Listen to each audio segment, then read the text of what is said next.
هذا القرآن يوحدنا لطريق الخير يوجهنا۔ اب جو آیت آ رہی ہے اس کے پڑھنے سے پہلے ایک بات سمجھ لیجئے کہ یہ جو اب 22 رکوعوں کا مضمون ہم پڑھ رہے ہیں، مجھے یہ بات آج شروع میں واضح کرنی چاہیے تھی، اس میں ترتیب کیا ہے۔ میں پہلے عرض کر چکا ہوں کہ پہلے 18 رکوعوں کی تقسیم ورٹیکل کی ہے ہم نے، 18 کو 4 رکوع ادھر، 10 درمیان میں، پھر 4 ادھر۔ یہاں اب چلے گی ہاریزونٹل تقسیم، افقی تقسیم، اور اس کی بھی شکل کیا ہے کہ 4 مضامین ہیں کہ جو تانے بانے کے ساتھ بنے ہوئے ہیں، یا 4 لڑیاں ہیں مضمون کی کہ جن کو بٹ کر رسی بنا دیا گیا۔ وہ 4 مضامین کیا ہیں؟ مسلمانوں سے خطاب میں ان کے لیے عبادات اور احکام اور شرائع، یہ واجب ہے، یہ کرنا ہے، یہ حلال ہے، یہ حرام ہے، نماز فرض ہے، روزہ فرض ہے، وغیرہ وغیرہ۔ اور 2 لڑیاں جہاد، جہاد بالمال، جہاد بالنفس۔ جہاد بالنفس کی آخری انتہا قتال ہے، جہاں انسان نقد جان ہاتھ پر رکھ کر، ہتھیلی پر رکھ کر میدان میں حاضر ہو جاتا ہے۔ جو جنگ میں گیا اس نے اپنے آپ کو موت کے لیے پیش کر دیا، بچ کر آ جائے تو بونس ہے۔ اس اعتبار سے یہ 4 جڑیں۔ شریعت کو 2 حصوں میں تقسیم کیجئے، عبادات اور پھر بقیہ احکام شریعت، معاملات، جن میں خاص طور پر شوہر اور بیوی کا تعلق جو ہے وہ سب سے اہم ہے۔ تمدن انسانی کی بنیاد وہی ہے۔ لہذا اس صورت میں آپ دیکھیں گے تفصیلی احکام آئیں گے آئلی قوانین کے ضمن میں۔ دوسری طرف جہاد بالمال یعنی انفاق، اللہ کی راہ میں خرچ کرنا، اور جہاد بالنفس جس کی آخری منزل قتال۔ اب یہ 4 لڑیاں اس طرح سے ہیں، فرض کیجئے ایک لال لڑی ہے، ایک پیلی ہے، ایک نیلی ہے، ایک ہری ہے، ان کو بٹ دیا گیا ہے۔ جب ایک طرف سے دیکھیں گے تو کٹا پھٹا نظر آئے گا، رنگ لال نظر آیا، پھر پیلا نظر آیا، پھر نیلا نظر آیا، پھر ہرا، پھر لال، پھر نیلا، پھر پیلا، پھر ہرا۔ تو ایسا معلوم ہوگا جیسے کٹے پھٹے ہیں مضامین۔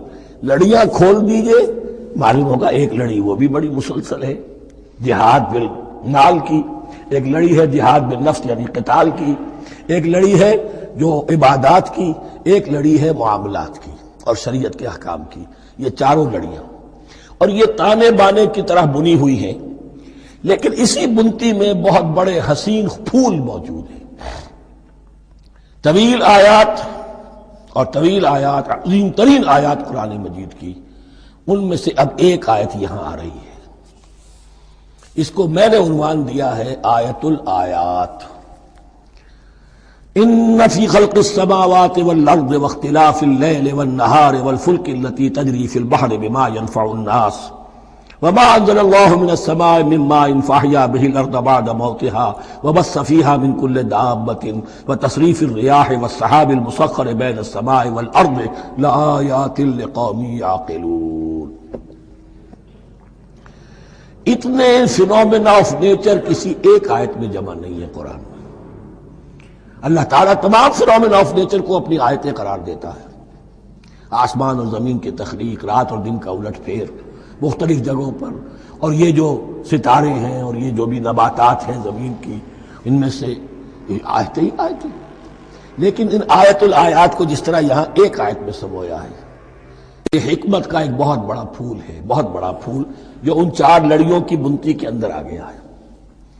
یقیناً آسمان اور زمین کی تخلیق میں اور رات اور دن کے الٹ پھیر میں، اور اس جہاز میں یا کشتی میں جو چلتی ہیں سمندر میں یا دریاؤں میں، وہ سامان لے کر جو لوگوں کو نفع دیتا ہے، بما ينفع الناس وما انزل اللہ من السماء من ماء، اور اس پانی میں کہ جو اللہ نے اتارا ہے آسمان سے، فاحیا به الارض بعد موتها، اور پھر اس سے وہ زندہ کر دیتا ہے زمین کو اس کے مردہ ہو جانے کے بعد۔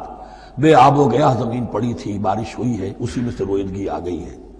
وبث فیہا من کل دابہ، اور یہ تمام حیوانات اور چرند اور پرند جو اس کے اندر پھیلا دیے گئے ہیں۔ وتصریف الریاح، اور یہ ہواؤں کا چلنا جو ہے، کبھی پروا چل رہی ہے، کبھی پچھمی چل رہی ہے، کبھی مشرق سے آ رہی ہے، کبھی مغرب سے آ رہی ہے، تصریف الریاح ہے۔ والسحاب المسخر بین السماء والارض، اور ان بادلوں میں کہ جو معلق کر دیے گئے آسمان اور زمین کے درمیان، لآیات لقوم یعقلون، ان سب میں آیات ہیں، نشانیاں ہیں ان لوگوں کے لیے جو عقل سے کام لیں۔ ان کو دیکھو اور ان کے خالق کو، مدبر کو پہچانو۔ آیات ہے، اور ان کے آیات کے پہچاننے کا جو عملی نتیجہ نکلنا چاہیے، اور جس کو عام طور پر لوگ نہیں پہنچ پاتے جس تک، اب اگلی آیت میں اس کا تذکرہ ہے۔ نتیجہ تو نکلنا یہ چاہیے کہ پھر محبوب اللہ ہی ہو، شکر اسی کا ہو، اطاعت اسی کی ہو، عبادت اسی کی ہو۔ جب سورج میں کچھ نہیں، یہ تو اللہ نے اس کو بنایا ہے، یہ حرارت جو ہے اللہ نے دی ہے، چاند میں کچھ نہیں، ہوائیں چلانے والا کوئی وہی تو ہے۔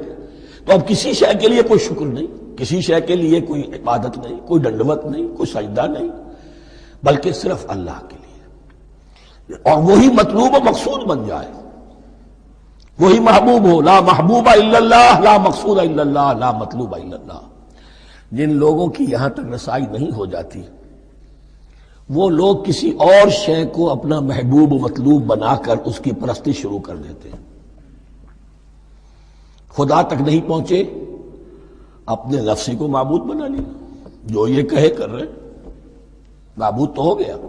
ارأیت من اتخذ الہہ ہواہ، اپنے قوم کو معبود بنا لیا، قوم کی برتری کے لیے، قوم کی سربلندی کے لیے جانے بھی دے رہے، وطن کو معبود بنا لیا۔ اس حقیقت کو علامہ اقبال نے سمجھا ہے، اس دور کا سب سے بڑا بت وطن ہے۔ اس دور میں میں اور ہے، جام اور ہے، جم اور، ساقی نے بنا کی روش لطف و ستم اور، تہذیب کے آزر نے ترشوائے صنم اور، مسلم نے بھی تعمیر کیا اپنا حرم اور، ان تازہ خداؤں میں بڑا سب سے وطن ہے، جو پیرہن اس کا ہے وہ مذہب کا کفن ہے۔ نیشنلزم، ٹیریٹوریل، وطنی قومیت، وطن کی جے، یہ معبود بنائے بیٹھے۔ تو اب یہاں سنیے، وَمِنَ النَّاسِ، اور لوگوں میں سے کچھ ایسے بھی ہیں، مَن يَتَّخِذُ مِن دُونِ اللَّهِ أَندَادًا، جو اللہ کو چھوڑ کر کچھ اور چیزوں کو اس کا مد مقابل بنا دیتے ہیں۔ وطن کو بنا لیا، قوم کو بنا لیا، ہیومنزم، انسانیت، نوع انسانی، ہم اس کے خدمتگار ہیں، ہم اس کی بہتری کے لیے کام کر رہے ہیں، یہ بھی ایک معبود بن گیا۔ اور سب سے گھٹیا انسان وہ ہے کہ اپنے ہی حسن کا دیوانہ بنا پھرتا ہوں، اپنا ہی نفس ہے، اسی کے گر چکر لگا رہا ہے، وہی حریم ہے اس کا، وہی حرم ہے اس کا، اور وہ طواف کر رہا ہے اپنے نفس کا، تو وہ بھی تو اس کا ایک معبود ہے۔ لوگوں میں سے وہ بھی ہیں کہ جو اللہ کو چھوڑ کر کسی اور چیز کو اس کا مد مقابل بنا دیتے ہیں۔ یحبونہم کحب اللہ، اور ان سے محبت کرنے لگتے ہیں جیسی کہ اللہ سے کرنی چاہیے۔ یہ فلسفہ ہے اصل میں، ہندی میں سے آدرش کہتے ہیں، عربی میں نصب العین، انگلش میں آئیڈیل۔ ہر باشعور انسان کسی شے کو اپنا آئیڈیل بناتا ہے اور اس سے پھر محبت کرتا ہے، اس کے لیے جیتا ہے، اس کے لیے مرتا ہے، قربانیاں دیتا ہے، اثار کرتا ہے، قوم کے لیے قربانی، وطن کے لیے قربانی، فلاح کے لیے قربانی، خود اپنی ذات کے لیے قربانی۔ یحبونہ کحب اللہ، یہ سارے کام تو اللہ کے لیے کرنے کے تھے، جیو اللہ کے لیے، مرو اللہ کے لیے، محبت اس سے کرو۔ ان صلاتی و نسکی و محیای و مماتی للہ رب العالمین۔ تم نے اپنی یہ ساری نسبتیں کسی اور شے کے ساتھ وابستہ کر دی، تم نے اللہ کا مد مقابل تراش لیا۔ می تراشت فکر ما ہر دم خدا بندے دیگر، رست از یک بند تا افتاد در بندے دیگر۔ انسان معبود تراشتا رہتا ہے اپنے ذہن سے، اور ان کے لیے محبت کرتا ہے، جانے دیتا ہے، قربانیاں دیتا ہے۔ وَمِنَ النَّاسِ مَن يَتَّخِذُ مِن دُونِ اللَّهِ أَندَادًا يُحِبُّونَهُم كَحُبِّ اللَّهِ، یہ مضمون بھی سورہ حج میں زیادہ واضح ہوگا۔ وَالَّذِينَ آمَنُوا أَشَدُّ حُبًّا لِلَّهِ، پھر یہ لٹمس ٹیسٹ کا لفظ میری زبان پر آ رہا ہے، اور جو لوگ واقعتاً صاحب ایمان ہوتے ہیں ان کی شدید ترین محبت ہوتی ہے اللہ کے ساتھ۔ اگر یہ نہیں ہے، اگر یہ نہیں تو بابا پھر سب کہانیاں ہیں۔ کوئی شے اللہ سے زیادہ محبوب ہو گئی وہ تمہاری معبود ہے، تم نے اللہ کو چھوڑ دیا، چاہے وہ دولت ہی ہے، تائس عبد الدینار و عبد الدرہم، ہلاک اور برباد ہو جائے درہم و دینار کا بندہ، نام عبد الرحمن ہے، حقیقت میں عبد الدینار ہے۔ دینار آنا چاہیے، حرام سے آئے، حلال سے آئے، جائز سے آئے، ناجائز سے آئے، تو معبود اللہ نہیں ہے، معبود دینار ہے۔ ہندو نے یہ کیا کہ لکشمی دیوی کی ایک مورتی بنا کر پوجنا شروع کر دیا۔ یہ لکشمی دیوی اگر ذرا مہربان ہو جائے گی دولت آ جائے گی۔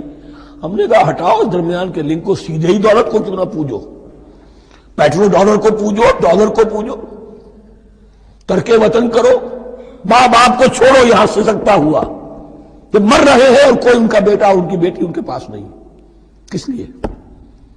ڈالر۔ کون معبود ہوا؟ وَمِنَ النَّاسِ مَن يَتَّخِذُ مِن دُونِ اللَّهِ أَندَادًا يُحِبُّونَهُمْ كَحُبِّ اللَّهِ وَالَّذِينَ آمَنُوا أَشَدُّ حُبًّا لِلَّهِ وَلَوْ يَرَى الَّذِينَ ظَلَمُوا إِذْ يَرَوْنَ الْعَذَابَ أَنَّ الْقُوَّةَ لِلَّهِ جَمِيعًا۔ اور کاش کہ دیکھ لیتے یہ لوگ جو اس شرک میں اور اس گناہ میں مبتلا ہیں، ظلم شرک کے معنی، جب وہ دیکھیں گے عذاب کو اور یہ بات واضح ہو جائے گی کہ قوت تو ساری کی ساری اللہ کے ہاتھ میں ہے، کسی کے پاس کچھ نہیں۔ وَأَنَّ اللَّهَ شَدِيدُ الْعِقَابِ، اور یہ کہ اللہ سزا شدید العذاب، اللہ سزا دینے میں بہت سخت ہے۔ اس وقت آنکھ کھلے گی تو فائدہ کیا ہوگا؟ اب آنکھ کھلے تو فائدہ ہے۔ استبرأ الذین اتبعوا من الذین اتبعوا۔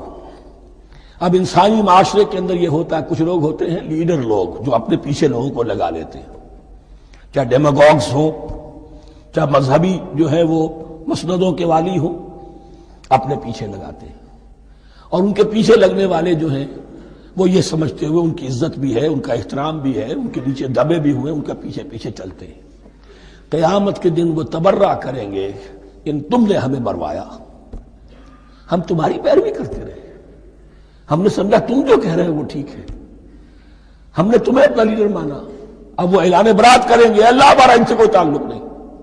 استبرأ الذین اتبعوا، اور اس کے جواب میں پھر وہ کریں گے ہمارا تم سے کوئی تعلق نہیں۔ اس روز کے جن لوگوں کا اتباع کیا گیا تھا دنیا میں، لیڈر لوگ، وہ ان لوگوں سے جنہوں نے پیروی کی تھی ان سے تبرہ کریں گے۔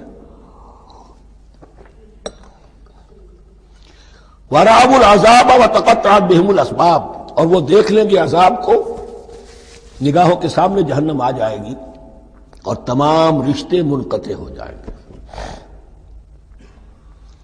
یوم یفر المرء من اخیہ وامہ وابیہ وصاحبتہ وبنیہ لکل امرئ منہم یومئذ شأن یغنیہ یود المجرم لو یفتدی من عذاب یومئذ ببنیہ وصاحبتہ واخیہ وفصیلتہ التی تؤویہ ومن فی الارض جمیعا ثم ینجیہ۔ ہر انسان چاہے گا میرے باپ کو، بیٹے کو، بھائی کو، ماں کو، بیوی کو، اولاد کو، تمام انسانوں کو چھوڑ دو جہنم میں، خدا کے لیے کسی طرح مجھے بچا لو۔ تقطعت بہم الاسباب، سارے رشتے منقطع ہو جائیں گے، جن رشتوں کی وجہ سے حرام کو حلال اور حلال کو حرام کر رہے ہو، جن کی دلجوئی کے لیے حرام کی کمائی کرتے ہو، جن کی دلجوئی کے لیے دین کے راستے سے آگے نہیں بڑھ رہے ہو، دین کے راستے میں بیوی ناراض نہ ہو جائے، گھر والے ناراض نہ ہو جائیں۔ تقطعت بہم الاسباب، یہ سارے رشتے یہیں تک کے لیے ختم ہو جائیں۔ وقال الذین اتبعوا، اور جو ان کے پیروکار تھے وہ کہیں گے لو ان لنا کرۃ، اگر کہیں ہمیں دنیا میں لوٹنا نصیب ہو جائے، فنتبرأ منہم کما تبرؤوا منا، تو ہم بھی ان سے اسی طرح برات کریں گے جیسے آج یہ ہم سے برات کر رہے ہیں۔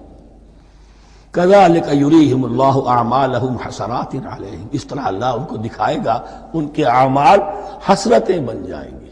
کاش کہ ہم نے سمجھا ہوتا، کاش کہ ہم نے ان کی پیروی نہ کی ہوتی، کاش کہ ہم نے ان کو اپنا لیڈر اور اپنا ہادی اور رہنما نہ مانا ہوتا۔ وما ہم بخارجین من النار، لیکن وہ اب آگ سے نکلنے والے نہیں ہوں گے۔ صبرا فإن الصبر للأحرار زاد